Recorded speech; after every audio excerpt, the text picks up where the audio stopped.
some of the challenges in reporting your gender pay gap, because we've spent quite a lot of time looking at the legislation. It isn't straightforward.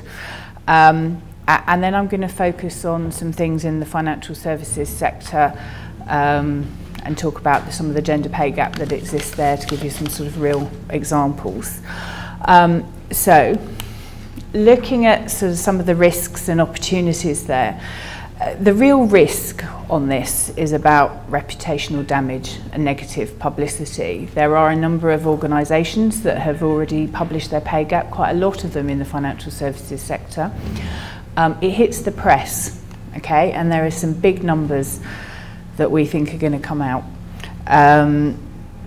So actually, you know, there's going to be a lot of negative publicity coming out in the press for large organisations that have some big gender pay gap numbers. And the real issue around that is comparing one company to another. That's going to be quite hard to do. And I'll talk about that in a bit more detail, why that's going to be so hard to do, but it's not really quite as straightforward as you think it might be. The most important thing, and Sam touched on this, if you just publish your one number and your gender pay gap is 30%, I think most companies that are responsible are going to be writing an awful lot more about it than that, because the really important thing is what you're going to do about it, why that pay gap exists. And certainly if you look at the sort of big four accountancy firms, they publish their gender pay gap more than a year ago now, some of them 18 months ago. They've published whole books on it. You know, their gender pay gap is contained in a book. They've got stats down to really low levels. Okay, we're accountants, so we like lots of numbers. But that's really, even though they've all got gender pay gaps, the really important thing is what they're doing about it, where those gender pay gaps exist, why they exist, how they're trying to change that, how they're trying to measure it. So I would recommend all of you go and look at some of the big four reports, and they've gone way beyond gender pay gaps. So they've looked at ethnicity gaps, what their numbers, they looked at social inclusion, they've got reports on everything like that. It's fascinating reading, and it does make you stand back and look. So even though they've got gender pay gaps, you'd want to go and work for those companies because they look like responsible employees. They're trying to balance things up. Just publishing one number might be a real issue because it doesn't explain where that number comes from, what's causing it, what it looks like. It is probably quite difficult, and again I'll talk about this on a different slide, to get accurate data.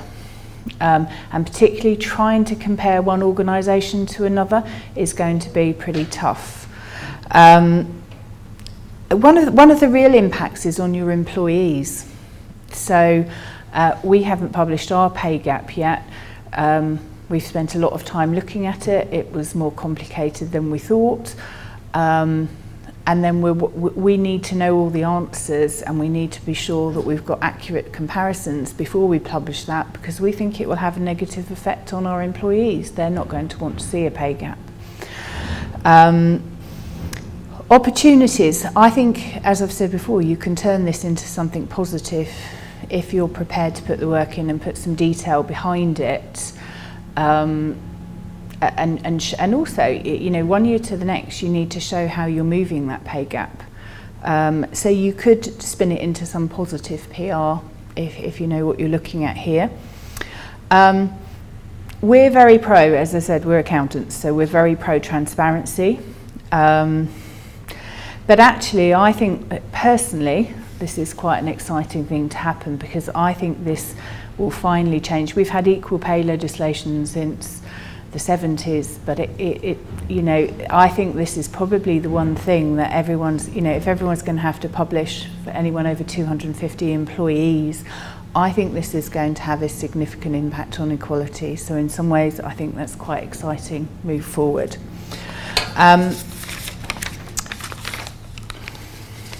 How much do you disclose? You really only have to disclose the minimum, a few numbers, but I think you'll see lots of good corporate responsibility of people disclosing an awful lot more than that, and it would be great if we could see much more disclosure than just a few basic numbers.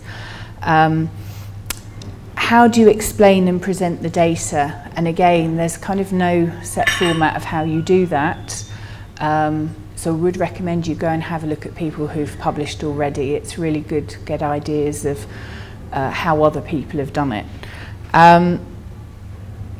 And it is really about your, and I think Sam summed that up really nicely, your broader diversity inclusion policies, what your culture is like in your organisation. I think it gives an opportunity for much broader disclosure. So, just a bit more detail of what's in and what isn't in, and this is why it's quite difficult to compare one company to another.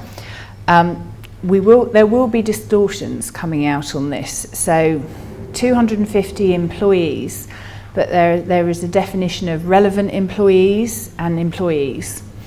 So again, I'm not going to go into the detail. I've got some notes on that if someone wants to see it afterwards. But it isn't just everyone in the company. If you've got people working part-time, they count as one person. Even, they don't count as a 50%, they count as one person. When you've got joiners and leavers in the year, that's going to distort your pay gap because they also count as one person even though they've not been there the whole year, so their salary won't be there the whole year. Bonuses. The bonus calculations I think are quite complicated, and it's not what you've earned during the year, it's only if you've been paid it. So if you're looking to go and work for somewhere and you see one company pays much better bonuses than the other, we need to be a few years down the line before you've got a comparative, because one might pay it in April, one might pay it in December, and therefore one might show zero. So again, it's not on earned, it's what's paid during that financial year. Pay incentives are a very interesting one as well. So if you have a company car that's part of your remuneration package, that's not included. But if you take the cash allowance instead, it is. So you've instantly got a distortion because it's not looking at whole packages. And I think there's plenty of other allowances and benefits that come in there that will distort it. So it's only looking at cash benefits rather than benefits in kind. And the other interesting one, and I'll, as an accountant, this is very relevant to us, but partners, so in accountancy firm, it's an LLP, all the people at the top are partners.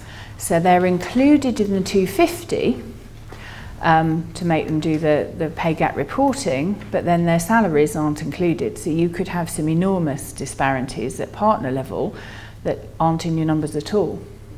So as I said, it's going to be very difficult to compare one company to another. And it isn't straightforward, as I said, we've tried to look at ours and whether we were going to publish early, but it certainly isn't straightforward of what goes in there. And then there's also some sort of contractors, part-time employees. There's also complications around that and what you put in and what you don't put in as well. So these aren't straightforward calculations. So somebody has to sign them off, according to the law as well.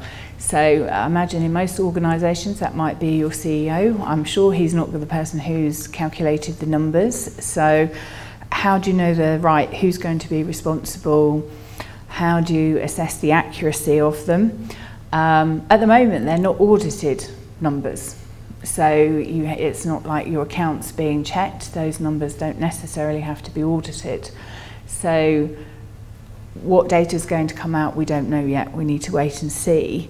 And as Sam said as well, that the government are going to publish a list of people who don't comply, but there's no financial penalty at this point. So there's not a fine for every company that doesn't comply to this.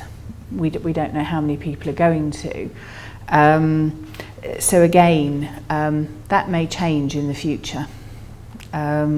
So this is early days still, and we were one of the organisations who did a lot of input into this legislation because it's been delayed more than once, I think, actually. It was due to come in in April this year.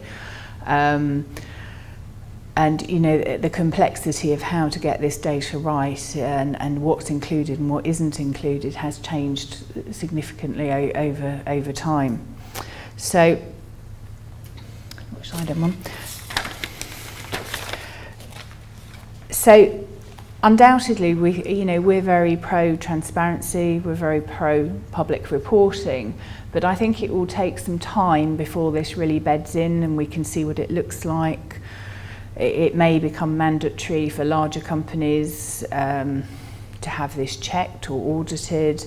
We're not sure. We need to see what happens with it, really, and it's going to be a while before we can kind of get that data and have a look at what it really looks like. Financial services. I'm not sure if this is going to shock everyone or not, but as I said, the large accountancy firms published well over a year ago, some of them 18 months ago, but the financial services industry, we're probably expecting some of the worst gender pay gap numbers to come from that industry. We know that the gender pay gap in total in that industry stands at 39.5%, whereas the national average is 19.2%.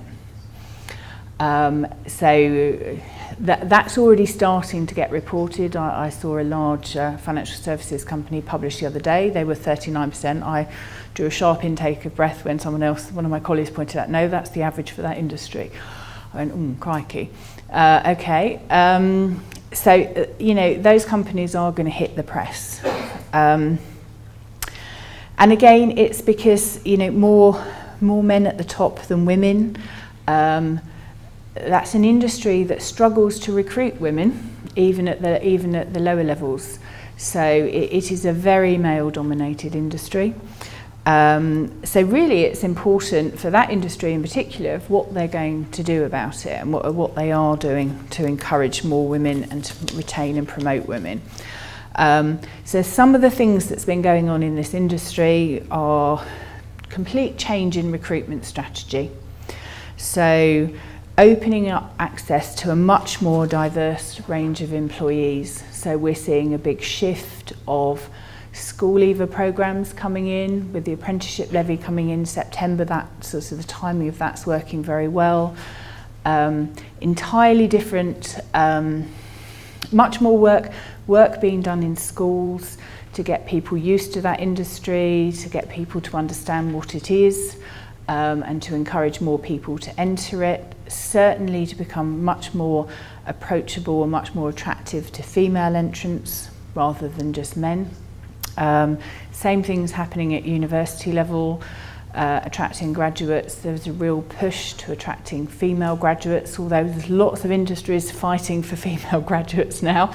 Certainly there's scientific industries and engineering industries as well.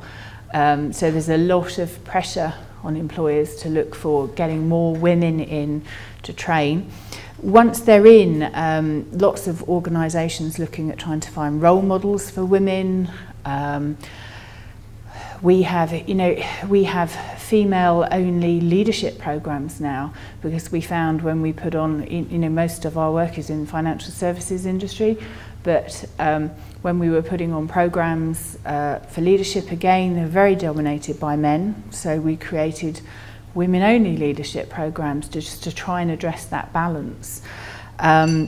Agile working is a really key one. So I've been testing this out because I've not been able to walk for 3 months. I've only been standing up and walking again for the last 3 weeks. So I had to work from home. But part-time working from home. I normally work in different places in the world. I can work on an iPad anywhere pretty much. But that's becoming more the norm. We're seeing some amazing programs about getting women who've been on career breaks for 10, 15 years back into the workplace, but not at lower level jobs, at the level they left. So there are programs beginning to start up on that. We run returners to work programs for all of our members in the Institute. So any females who go on career break, we write to them immediately, They get free CPD, we get updates, we help them find jobs when they want to come back to work. But employers are getting much better at this themselves as well. So we try and pick up the ones who aren't working for a large employer, who may want to come back to work. But we're seeing a real change, not having to commute into London every single day. If we're talking about London-based companies, that you can work some days in a local office, some days from home, some days in a different office. So we're seeing some really great examples of flexible working coming in that are much more attractive to keeping and retaining women. Culture change about planning. I went down to Exeter just before Christmas, did an event for 40 women, and this was quite unusual. I do lots of events for female members. I do a lot of talking about diversity.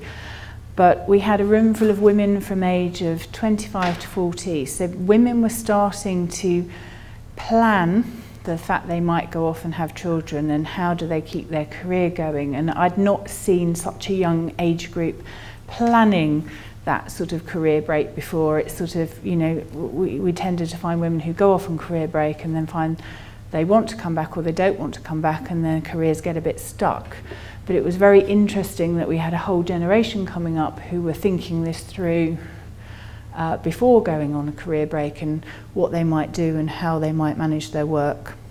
And targets. I'm going to finish with a quote from a minister, but I thought it was a very good quote. Can't move it on. What gets measured gets done. So we think, you know, although I think this will create some problems and some complexity around what's in and what isn't in, we think it's generally a really good thing that will move the diversity agenda forward. And as I've said, what we've seen from the larger accountancy firms, they're not just measuring gender pay gap, they're measuring ethnicity, and they've set themselves ethnicity targets. They've got social inclusion targets. They've done an analysis of their workforce and the backgrounds they come from, and they're very committed to, and disability targets coming in as well. So they're very committed to a diverse workforce, and we're seeing some really positive spin-offs from that. I think that's it for me. Thanks very much, Sharron.